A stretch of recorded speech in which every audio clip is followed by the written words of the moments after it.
That's why I asked you to pay back the money you owe. My husband suddenly left me with a big debt and vanished. I tried to reach him, but he didn't respond. What should I do now? I can't afford to pay off such a huge debt on my own. Thankfully, my daughter was there to support me when I felt lost. Mom, don't worry, she said. I'm Kate, 35 years old, working part-time and taking care of the house. My husband's name is Ruggin, and we have a daughter. Rogan and I met at a social event where I was feeling nervous, but he approached me and made me feel comfortable. We hit it off and exchanged contact details. As we kept talking, I started feeling something special for Rogan. Soon enough, we began dating. Who would have guessed I'd end up dating someone I met at a mixer? After our first date, I told my older sister Talia about Rogan. She burst into laughter, saying, "Really? I never imagined you'd find a boyfriend at a mixer. I thought you'd date someone from work or something." I've always been shy and not great at socializing. Even as an adult, I rarely went to parties. It's quite a surprise, isn't it? You only went to help out, right? Exactly.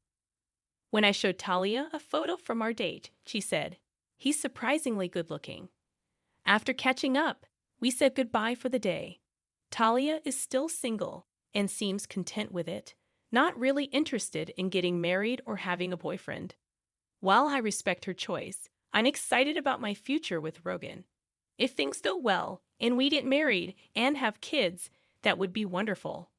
On my way home, I couldn't help but smile.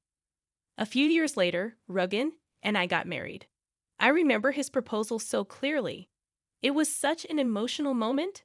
I couldn't stop crying tears of joy. Moving into our new apartment marked the beginning of our life together as a married couple. We used to live apart, so being with Rogan every day felt like a dream come true. Even though our work schedules were different, we made sure to have dinner together, sleep side by side, and cherish every moment. On our days off, we'd relax at home or go for drives, enjoying each other's company. The arrival of our daughter, Rhea, brought even more joy into our lives. She was so tiny and adorable. Her birth was an incredibly emotional experience that I'll never forget. Since Rita was born, I felt like I found true happiness. Our parents and relatives were thrilled too, sending us lots of gifts to celebrate. Just before Rhea was born, I quit my job to focus on taking care of my family. Rogan has always been supportive, helping with household chores and taking care of Rhea, even when he's tired. He'd often say, "I'll look after Rhea so you can rest." I'm grateful to have married such a wonderful person like him. Living with Rogan, who loves and cares for us so deeply, has been incredibly heartwarming. However, a few years down the line, I found myself regretting marrying Rogan deeply. Several years after Rhea was born, Rogan surprised me by resigning from his job. He explained that he had been struggling with a new boss, which had taken a toll on his mental health, leading him to quit. While I understood his reasons, I couldn't shake off the feeling of frustration. Why hadn't he discussed this with me beforehand? Our family relied on his income, so such a significant decision should have been made together. That was unexpected. "Have you thought about what's next?" I asked. "Don't worry, I'll figure it out," he replied vaguely. His response didn't ease my concerns, but I had no choice but to trust him. Luckily, Rogan found a new job relatively quickly. That's a relief. I thought about working too, but with Raya still young, I want to be there for her, I explained. "Is everything going well at the new job?" I asked. "Yeah, it's fine," he replied curtly. I sensed something was off, but I didn't want to push him further. So I handed Rhea to him and went to take a bath. A few days later, Rogan returned home looking downcast. As I tried to inquire about what had happened, memories of his previous abrupt resignation flooded my mind. Could it be that he had quit again so soon? Sadly, my suspicions were confirmed. "I quit my job," he admitted. "Why?" I asked. "I just couldn't get along with my coworkers, especially being bossed around by someone much younger," he explained. "I understand, but we'll get through this. We'll find another job, and I'll support you however I can." I reassured him. Suddenly, Rogan's demeanor changed, and he lashed out at me. Why do you look so displeased? You only eat because I work. You just stay at home and act all superior, he snapped, tossing his bag onto the table. Confused by his outburst, I asked, "What's wrong?" "Just shut up," he retorted angrily, grabbing a whiskey from the fridge and downing it in one go. I was taken aback by his behavior. I'd never seen him this upset before. I tried to calm him down, but he continued to vent his frustrations, eventually slumping onto the sofa in a sullen mood. I was shocked and hurt by his words, and our relationship suffered as a result. Since then, Rogan has been stuck in a cycle of finding and quitting jobs. We went through uncertain times and faced many anxious days. "Rogan, can't you take your job more seriously?" I tried to be understanding initially, but with everything going on, I couldn't stay silent any longer. "You're being unreasonable. If you're unhappy, then you should work and earn money. You rely on me too much." "But what about Raya? What about her?" Lately, Rogan seemed to be losing interest in Rhea and avoiding her. When Raya was born, he was so attentive and happy, but now he was like a different person. No matter how much I pleaded, he showed no interest in finding work. Eventually, I had to leave Rhea with Talia and start working myself. "I'm sorry to burden you with this," I told Talia. "It's okay. Rhea and I will be fine," she reassured me. Rhea had just started kindergarten, so leaving her with Talia wasn't too concerning. I trusted Talia to take care of her, and Rhea was surprisingly mature and calm for her age. She enjoyed reading newspapers and could write long sentences. Rhea was quiet and composed, and I worried if she would make friends at kindergarten. But she surprised me by making many friends and enjoying her time there. It was heartwarming to see as a parent. With Raya settled in kindergarten and Talia looking after her, I felt confident about working outside the home. When I started job hunting, I was surprised to land one quicker than expected. So I began working full-time, and the pay was better than I had hoped for. Even if Rogan didn't have a job, our finances would likely be stable. Luckily, the work environment was pleasant, and despite the busy days, I enjoyed it. After a few years, Rogan finally found a stable job too. It seemed like he had found a workplace that suited him. I felt a huge sense of relief knowing this. Over time, Rogan's mood improved, and he started to resemble the man I married. He became more considerate of my work-life balance, asking if I was tired or if work was tough. I was surprised by his change. Maybe having a stable job gave him peace of mind. Rhea was growing up well, and Rogan became a caring father to her again. Seeing them play together always made me happy, but the thought of quitting my job and returning to the old ways made me anxious. So I continued to rely on Talia for childcare. "How's Rhea? Is she doing okay?" "Don't worry, she's happily playing," Talia reassured me. As long as Rhea was happy, I felt at ease. I still depended on Talia and had been thinking of treating her to something special to show my gratitude. Several years passed, and Rhea was now in the 3rd grade. She went to school every day with excitement. Our family remained close-knit and loving, just like before. I pondered over what had caused the previous strain between Rogan and me. Our home life now felt stable, as if past issues had been resolved. Then one day, Rogan suggested something unexpected. "Have you thought about getting a new car?" he asked. "A new car?" I replied, surprised. "Yes, our current one is reliable, but it's getting old. If it's becoming too costly to maintain," I agreed, realizing our car had been with us for a long time and repair expenses were mounting. "You might be right. Maybe it's time for a new one." "I thought you'd agree. I've already gathered some catalogs," he said. I didn't expect him to be so enthusiastic about it, but we began looking through the catalogs together. "Rhea, come here. Which car do you want to ride in? Let's choose together," Rogan called out to our daughter. The 3 of us enjoyed picking out a car together. Little did I know, this day would lead to unexpected events. A few months later, the new car arrived. It was a brand new model, costing over $155,000, and the loan was in my name. Normally, Rogan's name would be on such a loan, but given his job history, We feared rejection. I resolved to work even harder to pay off the loan, and I believed Ruggin felt the same way. That's what I thought. But my hopes were crushed in an instant. Ruggin stopped coming home, disappearing with the new car we had just bought. Did he get into some kind of trouble? What should I do? Just then, my phone rang. It was Ruggin. Ruggin, where are you? What's going on? I couldn't hide my concern. Relax, he said. You vanished out of nowhere, and the car is gone. Are you in trouble? I tried to explain how worried I had been, but Ruggin laughed and dropped a bombshell. I found someone else. She's more important to me than you. What? What are you saying? I've fallen in love with someone else. I've already started the divorce process. Please don't interfere. Divorce? I can't believe this. I was stunned by the mention of divorce.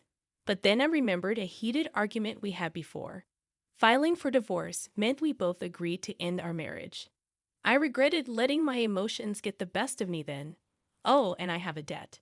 You'll have to repay it, Ruggin added casually. What? How much? Around $200,000. You'll handle the payments. With that, he hung up abruptly. I never imagined something like this could happen to me. Were all of his kind gestures just a facade? As these thoughts flooded my mind, I felt my strength drain away. Mom, what's wrong? Raya asked, rushing to my side with concern as I sank to the floor. It's okay, sweetheart. Thank you. I reassured her, trying to maintain a brave front even as anxiety gnawed at me. How would I manage with such a huge debt hanging over us? The thought of $200,000 weighed heavily on my mind. And then there was the car loan to worry about too. In a panic, I checked my bank balance, searching every nook and cranny for my ATM card, but it was nowhere to be found. Frantically, I checked my bank app on my phone and was horrified to see a significant decrease in my account balance, with no memory of making such withdrawals. Ruggin was the only one who could have done this. I tried to reach him, but there was no response. It felt like my world was falling apart. With a blank mind, I resolved to focus on earning money. I decided to keep this burden a secret from Talia and Ria to spare them unnecessary worry. Weeks later, I collapsed at work due to extreme stress and woke up in a hospital bed, bewildered. Where am I? I asked weakly. Talia entered the room with Raya, her expression full of concern. It turned out I needed to stay in the hospital for several days for further tests. What should I do? I fretted.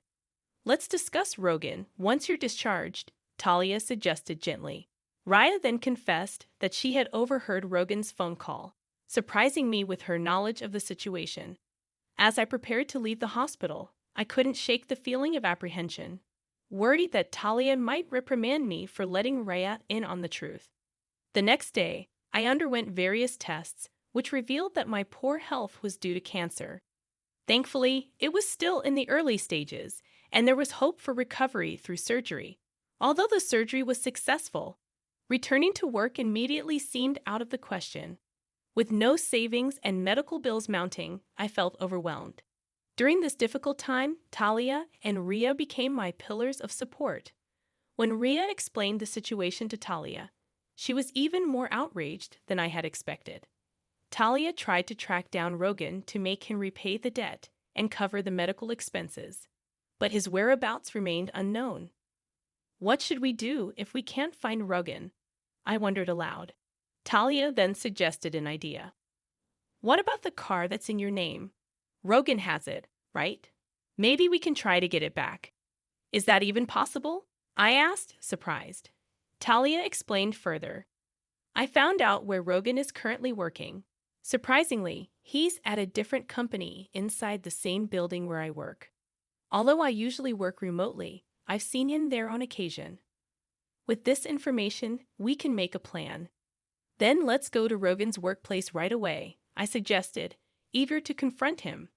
But Talia advised against rushing into things. We need a solid plan, not just a spontaneous approach, she cautioned. Ria and I have an idea, she continued. That's right, a plan? Raya confirmed, exchanging a smile with Talia. I couldn't quite grasp the significance of their demeanor. As I watched them silently, Rhea smiled reassuringly and said, "Don't worry, everything's taken care of." What kind of plan have they concocted? They didn't provide details, but everything became clear a month later while I was at Talia's house. Suddenly, a call came in. Glancing at the caller ID, I saw it was from Rogan. Initially, I ignored it, but it kept ringing persistently. Something must have gone wrong. Summoning my courage, I answered, and Rogan's frantic voice pleaded, "Please, help me. I'll explain later. Just come now. I'm in trouble, about to be arrested." He quickly shared his location and hung up. Talia and Rhea, who had overheard the conversation, finally unveiled their plan. We reported the car as stolen. "And it was Rhea's idea?" Talia explained, beaming with pride. Rhea blushed and looked down, clearly grateful. I thanked them both profusely and rushed to where Rogan was waiting. The park he mentioned was surprisingly close to my home. Police officers were gathered around Rogan, questioning him. We hurried over to him. First, we explained the situation to the police officers and asked them to leave. Then, Rogan invited us into his car and began explaining what had happened. As I glanced inside the car, I noticed a confident-looking woman sitting boldly in the passenger seat, her legs crossed, staring at us with a cold gaze. "Thanks for coming, but why did the police show up?" Rogan asked, clearly perplexed. He had been surrounded and questioned by the police, yet he seemed unaware of their words. I was so shocked that I couldn't find the right words to respond. "I reported the car as stolen," I finally said. "After all, the car belongs to me. We're divorced, so there's no reason for you to be using my car. Reporting it stolen was the logical thing to do. You probably didn't expect to be accused of car theft." Rhea chimed in, addressing Rogan, who appeared shaken. "Dad, why did you leave us? Why won't you take responsibility for repaying the money? Explain yourself." Rogan sighed and looked at us with an exasperated expression, but he remained silent.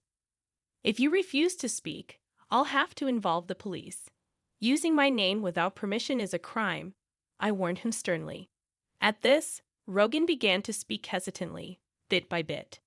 He opened up about his mistress, Lily, who had recently started working at the same company as Rogan. Their relationship began at a company welcome party and quickly turned romantic. Shockingly, Rogan discovered about 3 months ago that Lily was pregnant, evident from her growing stomach. "So you chose her over us and left?" I questioned, my tone sharp. Talia chimed in, interrupting Rogan's attempt to explain.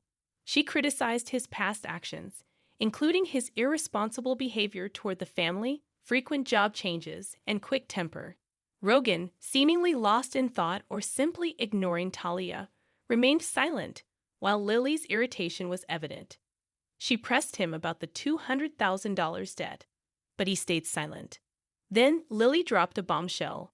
He borrowed money in his wife's name to buy me luxury items. I was lucky. A $200,000 debt for gifts to Lily.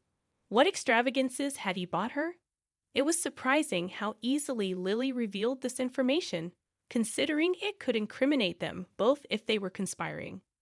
As I pondered this, Rhea asked Lily about her pregnancy. "When are you due?" Lily replied, "In about 3 months." But the timeline didn't add up. She claimed to have been pregnant for 3 months, yet she was due in the same amount of time. Something didn't quite make sense. Isn't the timing a bit off? Talia noticed the inconsistency and questioned Lily further. Is the baby really Rogan's? It seems strange for the due date to be in 3 months. Whose child is it? Talia's suspicions were clear. Though taken aback, Lily didn't seem inclined to hide anything. Actually, the child isn't Rogan's, she confessed.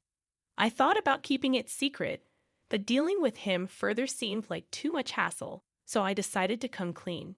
Is that why you admitted to the debt as well? Talia pressed. Yeah, there's no point in sticking with Rogan anymore, Lily replied, her tone mocking. The atmosphere grew tense and uncomfortable. I wanted to leave immediately. Meanwhile, Rogan stared at Lily in disbelief. What are you saying? This has to be a joke, right? He exclaimed. Why would it be a joke? Lily retorted firmly. The tension escalated, making the air thick with unease. Talia took charge. "Anyway, I'm calling the police," she declared. Rogan and Lily protested, but Talia reminded them that borrowing money in my name was a crime, as was using the car without permission, especially since Rogan and I were no longer together. She instructed me to make the call, and despite their pleas, I did. Soon, the sound of sirens filled the air. It was a relief to know that they would face the consequences of their actions. The issues regarding the debt and the car would finally be resolved. In the end, Rogan and Lily faced legal repercussions. While they avoided prison, they were held accountable for compensation, repaying the debt, and child support.